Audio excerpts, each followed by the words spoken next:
Okay, yeah. Would you guys mind kind of, whoever's speaking, center themselves Sure. on the table? So whoever, Yep. yeah, there you go. Take turns in the center. Yep. Thank you. Oh, maybe I should just open it up. I can just open it up. Yeah. You want to open it? I can just open it up and pass then you. introduce, yeah. You tell us when you're ready. Okay. I'd like to welcome everyone here today. This is a a day of celebration for us because of the important decision that the state Supreme Court has just made to accept the case to move forward in the unlawful use of ICE detainers. And to open that conversation up and our reactions, I want to start with Tim Look, who's an attorney with the ACLU. Thanks, Christine. So we are happy to announce that today the Wisconsin Supreme Court agreed to accept our petition for them to hear a case where we are asking them to rule that the practice of Wisconsin sheriffs and Wisconsin county jails to honor ICE detainers is illegal. The lawsuit contends that honoring an ICE detainer is an arrest, and Wisconsin law enforcement doesn't have the authority to make arrests in the form of ICE detainers and ICE administrative warrants. And our suit names 5 Wisconsin county sheriffs from Walworth, Brown, Kenosha, Sauk, and Marathon counties as respondents, and really as representatives of the county sheriffs across the state who have engaged in this illegal practice. We're grateful to the Wisconsin Supreme Court and that it has agreed to hear our petition, asking it to rule that the sheriffs don't have authority to honor those ICE detainers. And because ICE continues to send hundreds of these detainers to Wisconsin jails, and people throughout the state are being illegally held for days so that ICE can pick them up. ICE sends detainers to jails even for people who have never been convicted and only have minor charges pending against them in Wisconsin courts. Sheriffs overstep their authority under Wisconsin law when they honor ICE detainers, regardless of whether or not they're operating under a 287G agreement with ICE or not. And we trust that when the Wisconsin Supreme Court hears this case, the court will rule in that fashion. And so now I'll turn it over to Christine, Executive Director of Voces de la Frontera. Thank you, Tim. We definitely see this as a historic day in terms of justice. While there isn't a final decision, it is a step in the right direction for equal protection under the law for all, not just the powerful and the wealthy. And we've seen that this standard around the judicial warrant that it is really a frontline struggle against authoritarianism.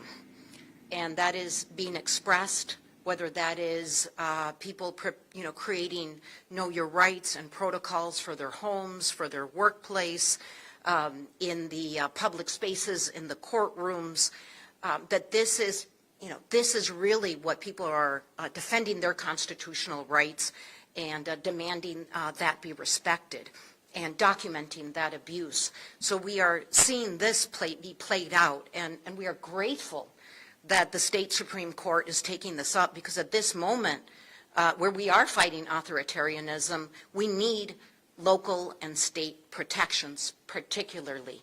And we see the level of abuse that is happening by ICE with armed ICE agents, with profiling of people, without any kind of basis, arresting people who have committed no crime or have only minor infractions.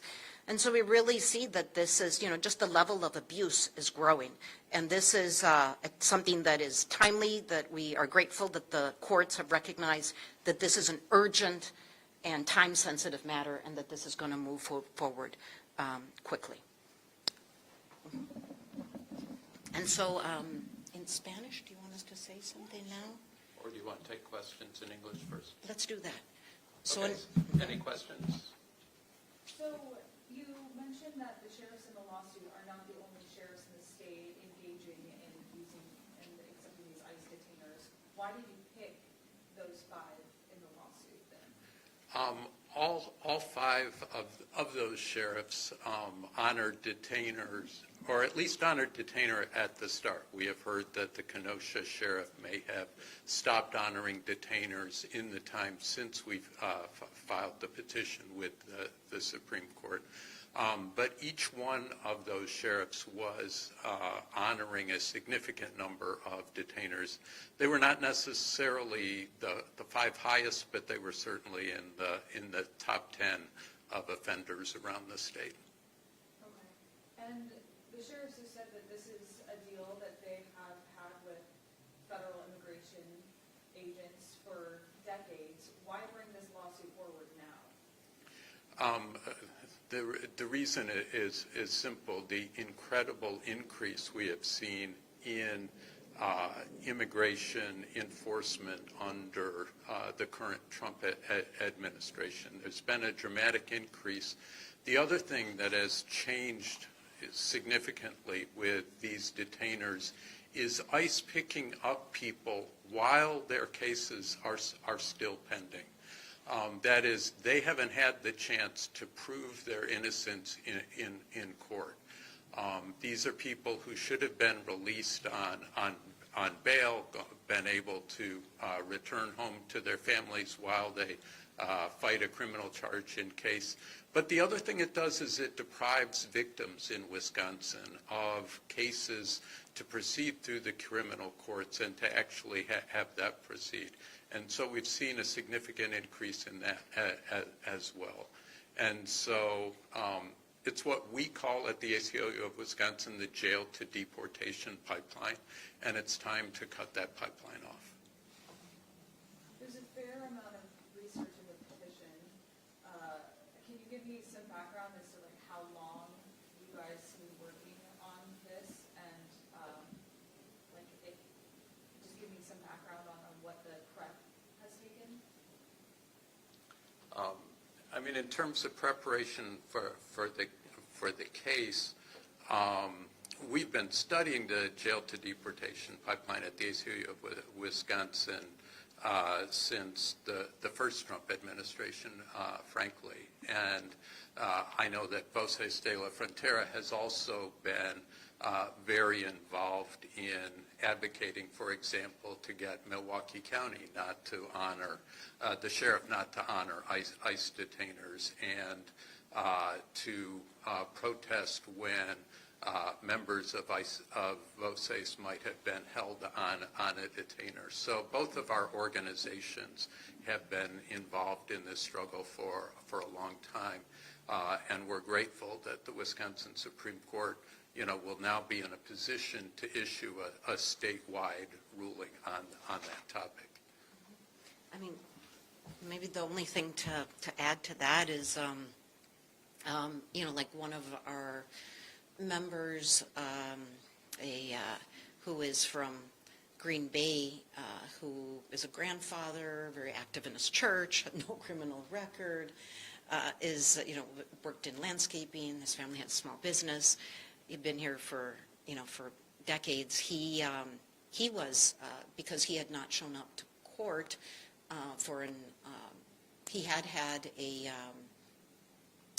traffic violation for driving without a license, because that is an issue where undocumented immigrants are not able to get a driver's license yet. We want that reinstated. But because of that, even though he paid his infraction, he didn't know that he was still expected to go to court. And because of that, he was pulled over, put in a county jail, and then ICE, and then handed over to ICE. Again, someone that does not represent any kind of threat to society at all, someone who's very positive contributions and a loving, loved by his grandchildren, his wife, his children. And it was, we were able to get legal support to fight that deportation case, which is still being fought to this day. But at least he's out and together as family. But that's an example of how, how people can be impacted by this. And as Tim mentioned, this has very much been a local fight in the past with like the Milwaukee Police Department. Voces fought very hard, along with other organizational partners, to highlight the urgency, the need for the judicial warrant standard as the only basis for collaboration with ICE for having committed a serious crime and have probable cause for that. And that's something that we won under the first Trump administration, and then of course winning that here in Milwaukee County with the sheriff, something that holds true. I think what is significant about this one is that this would be, create that standard statewide, which is very much needed given the current level of abuse that we're seeing happen, and which will only escalate. And we certainly anticipate, Milwaukee being one of the cities that will be targeted for militarized occupation with these aggressive sweeps. And so it's very timely, it's very urgent that these constitutional protections be put in place. Do you have a response to ICE saying that they don't have enough room in their facilities? That's part of why they say they use the county jail. Detain fewer people. I mean, That's my response. yeah, I mean, they're profiling people, they're just, grabbing people without any, probable cause. And so it's a very racist program that is using violence against people and is trying to hijack through bribery and through, threats, local law enforcement to be part of this like mass deportation machinery.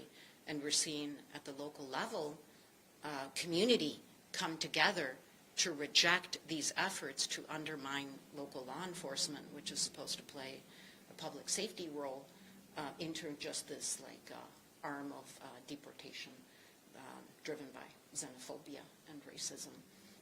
And which is making a lot of money for the for-profit prison industry. So I think the resistance that we're seeing community by community, and we've seen lots of examples of people fighting back against 287G. Well, it's not exactly the same. 287G does say, recognize these detainers, or different levels say local law enforcement can issue these detainers.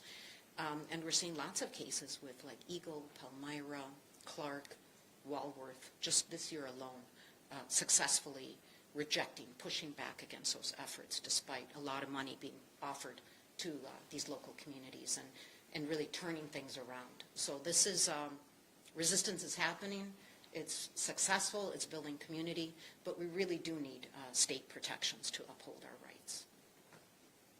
The detainer allows for an additional 48 hours being held in the county jail. Have either of you heard of local law enforcement holding anyone beyond that? Over the years, we've been contacted a number of times related to people being held for more than 48 hours. I would say it's the exception rather than the rule, but it has happened, particularly when people don't know their rights or they don't have legal counsel. We see those kinds of things. And how confident are you guys with the outcome of what the Supreme Court is going to rule on this ultimately? Have you been watching the makeup of the Supreme Court over the past couple of years? I imagine you have been watching that closely. Well, obviously, we believe very strongly in the correctness of the position we are putting forward. We believe we will prevail in front of the court, but I don't try to, predict vote counts or, I think it is significant that the court agreed to hear the case. That's the important first step. And we believe once there's a full hearing on the merits that we will prevail. I have a question from a member of the press on Facebook. What is expected to be the next steps in this case taken by the Wisconsin Supreme Court?